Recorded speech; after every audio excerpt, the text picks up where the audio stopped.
Volunteers in the far north have spent the day burying whales which stranded on Wednesday. 35 whales died at Spirits Bay, while 23 others that survived were trucked to a more sheltered beach where they were put back in the water. But as Rachel Morton reports, not all of them made it. It was an exercise driven by hope.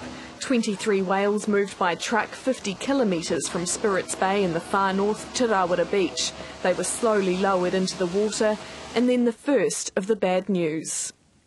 We did find that one of the whales had died on the trip over, and we have really sadly lost 2 since then.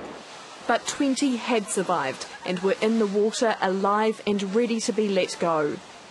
Just a few minutes ago at 7 o'clock there was an anxious group of people waiting here on the shore. A few seconds later there were loud screams and cheers coming from the water. Then a group of cold, tired volunteers emerged saying yes, the whales had gone back out to sea. Volunteers had been working around the clock since Wednesday. They stayed with the whales in the water, keeping them cool and wet. And having 20 of them survive made it all worthwhile. Really good feeling. Yeah, and a well-deserved cup of Milo. Yeah, definitely. There's still a couple of guys out there with a big fella, and I hope that they'll kind of persuade her to go. But they couldn't. She swam back to shore and had to be euthanized. By morning she was one of 7 that had been put down because there were concerns their calls would attract the others back to shore. Just 13 out of 23 had survived.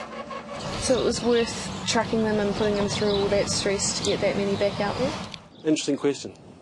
I mean, once you intervene, you're going down that road. So you have to take that road to its conclusion.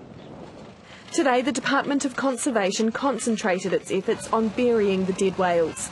10 here at Rarawa Beach and 35 others at Spirits Bay that didn't survive the storm that caused them to strand. Rachel Morton, 3 News.